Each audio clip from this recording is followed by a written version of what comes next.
What up guys, it's the legendary gamer Kenan from Kaiser here, and we're back with another review of Dragon Ball Z Super episode 107. Now this is probably the last of Master Roshi. I keep constantly predicting him being eliminated from episode to episode, but I'm surprised he's gonna be after this long. I don't know, man, this is where Master Roshi shines the most, and you make more respect him for him. And it starts off as we do a count out of all the universes that are left. And it tells us how many of each universe remain. Universe 2 has 6, Universe 3 has 7, Universe 4 has 4. However, you can only see 2, which Beerus catches up. Like, even I know at the beginning I was like, why don't I have 8? I'm like, maybe there's 2 hidden. They're either super small or invisible. One of those. Universe 6 and 7 has 8. They have a lot of members, of course, because they're the 2 main universes that are on. And finally, Universe 11 has 3. Even though Universe 11 may have less, they're full of one of the toughest people. They have Dipso, I think his name is what's his name? Topo and Jiren. Those 3 guys are really strong, and they're not the ones you should be messing with. And EA, I think is one of the Supreme Cards of Universe 3 wanted to see about Jiren, how tough is Jiren actually. So they send in Maji-Kyo, which was 1 letter away from being a Majin, which people think he's a Majin, because of how his appearance and what he looks like, and he looks like he's a generator. But his name is Maji-Kyo. He's 1 letter away from Maji-Kyo, which has been debate between either Majin or is he not. Anyway, Dispo decides to jump into a fight before Jiren can before the thing can attack Jiren, and well, he basically got caught. He was able to damage it with the Justice Crush, but he let his guard down, which is something we only see Universe 7 be next one. Isn't that right, Goku? Yeah, you know that Goku does that a lot for some reason. So basically, Tabu wants to step in, but we finally see Jiren's he's like, no, I'll do it. So Jiren just raises up his fight, and he's like, he's finally what he does, and the force of the punch that Jiren did obliterates Kyo, but it turns out he didn't completely die, he just got eliminated. So we didn't get to see much of what he was able to do, and Goku was able to sense that Jiren's strength, and he knows Jiren is really.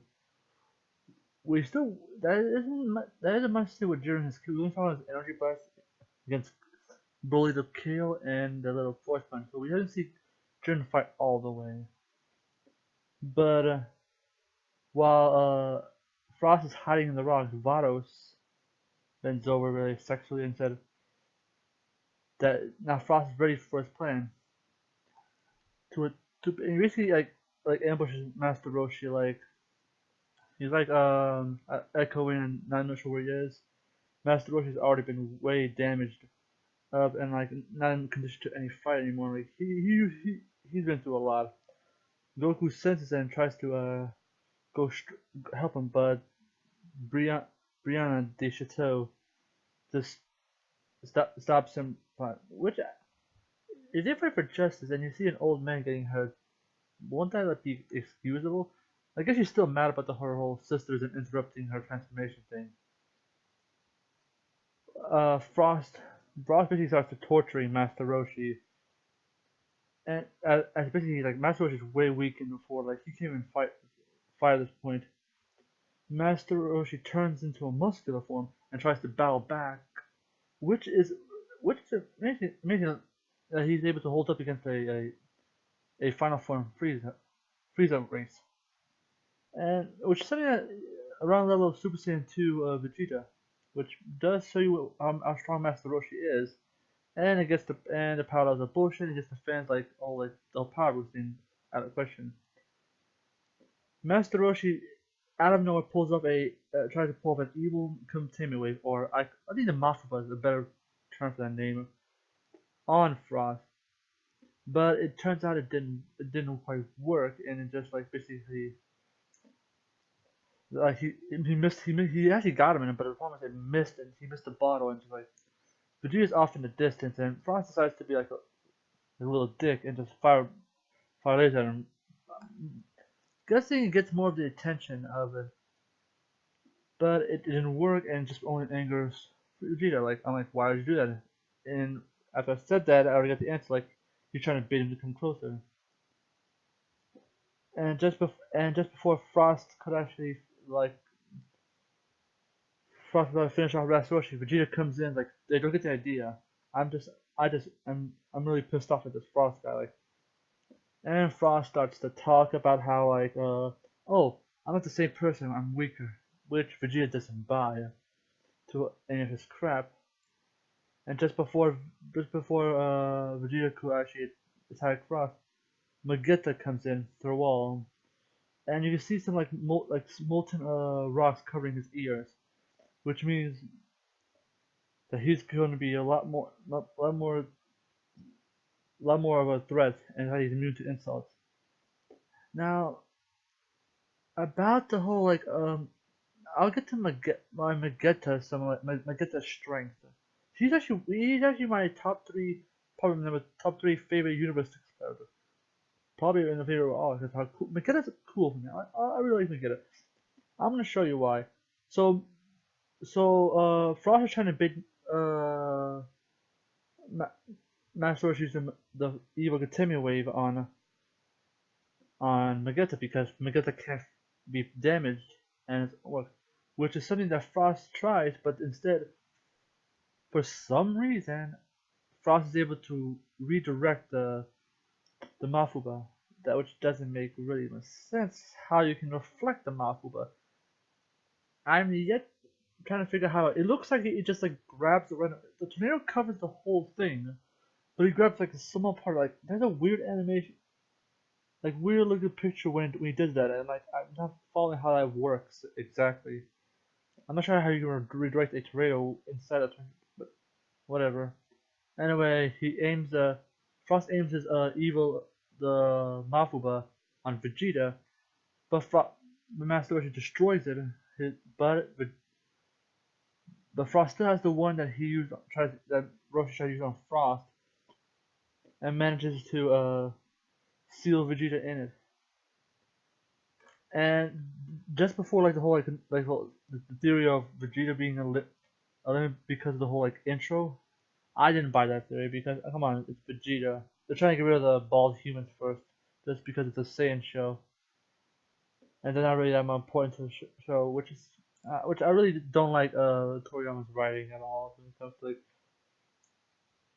So Master Roshi fires a little laser, which of course misses its target, but it won't damage Frost, but it will break the box. It brings it back and cracks over the Frost panics as it tries to close it, and Vegeta finally emerges from it, and he is pissed. He just blows up one of England and just starts insulting him because of his low self-esteem, and Frost just bails as soon as they see that Frost's plan has failed, and just pushes MEGETA off. And you get to see one of the first things you ever see on the show, since ever. Like Vegeta talks to Master Roshi. I think Vegeta kind of respects Master Roshi in a way, but it's one of the most like historical things you see both of them like talking. They've never done that in like ever, which I'm surprised, but not too much surprised they didn't do it. But I'm glad they actually did do it. I really want to see them. Here's what makes Master Roshi OG in this one, like top tier. No one eliminated Master Roshi. He went out on his own. He knew that he couldn't do anything else. Like he was tired, old, he's beaten up. He just left on his own terms. He left on his own terms. No one eliminated him, so he's undefeated in the tournament. No one eliminated him at all. He didn't run away. He wasn't knocked out. He just left on his own. He knew that he couldn't. He was at risk and just left. No one eliminated him. No one scared him off. That was right for Master Roshi left on his own terms. And after whole like Beerus some insults the baldies humans, you see Beerus praises Master Roshi. Like Master Roshi went from a tough guy, a tough master with perf to now a more respectable master with some. But here's the thing that most people's never actually, even Masuko didn't point this out. I don't think Masuko pointed this out, but the Zenos, when they got like Megetas out, they call the Zenos, who were supposed to be like the king of all, addressed Roshi as Master Roshi. I'm not. That's in my opinion. That's probably like shows how much respect Master Roshi has. I'm gonna call him Master Roshi because that's how. Because this is Master Roshi showed the most improvement of any character. If you're a Master Roshi before, you will love Master Roshi in this in Super. Master Roshi and Krillin got amazing boosts. I wish he did more with Krillin because the whole like he got eliminated. Krillin got eliminated too soon. He got eliminated way too soon. It was just the point like Toriyama just want to get rid of the bald guys. Really, Tien had no improvement. Tien, we obviously said Toriyama hates Tien. I can't wait for the next episode. What's the next episode? We see like a Frieza and Frost working together, and they seem to pick up Gohan. Here's the thing about one of my Universe 6 characters, MEGETA. We have not seen how strong MEGETA is. Botama can be pain, but he can be thrown out. MEGETA, on the other hand, like how you defeat people like Botama and MEGETA who don't feel any damage, especially MEGETA. If MEGETA really overcomes that self-esteem, who's to stop him? Who's to stop MEGETA? Like, how strong is MEGETA really? Like, Botama's weakness is throwing. Does the bullet damage him? MEGETA's weakness, MEGETA can't take damage, but he's weak to insults. I'm not sure how truly strong MEGETA is. MEGETA's probably stronger than Frost, probably stronger than Musa Saiyans. Not sure if he's stronger than MEGETA's stronger than him. But the theory that MEGETA can't take damage and Botama can't take damage. Well, but MEGETA is weak to throwing, and Botama can be tied up, so that basically shows. But MEGETA, on the other hand, can't be tied up, can't be damaged, and his only way you can defeat him, the only way you can defeat him, he hasn't been knocked out or nothing. The only way MEGETA can be defeated is by insulting him and making him drop his guard completely. I'm not sure how strong MEGETA really is. I think MEGETA is probably one of the strongest fighters. He's probably the top two, like probably next to Hit MEGETA. We have no idea how strong MEGETA really is. Like Botama's the same thing, but just like he's just tied up. But that's why I like MEGETA a lot more than like most of the characters. Khalifa's great, but just like the whole like her being a Super Saiyan is the biggest mistake ever. Like she had no trigger. I think Kill improved on Broly. Kaba's kind of. I think the Kaba kind of gets pushed a bit too much, a little bit. I mean, he was good. He was good. He should have stayed as Vegeta's student. It just makes more sense. Anyway, this has been episode 107, and I love to see Master Roshi. I wish that it shows how that Mafuba is probably the strongest technique of all time. If you can capture Frost and Vegeta, then it's the strongest technique ever. Anyway, I can't wait for episode 108 soon. Sorry this was late. I was kind of like not under the weather. Anyway, this has been Kenan Kaiser. Legendary game. Remember, I'm not OP. I'm just that good. See ya. It's time to jump up in the air.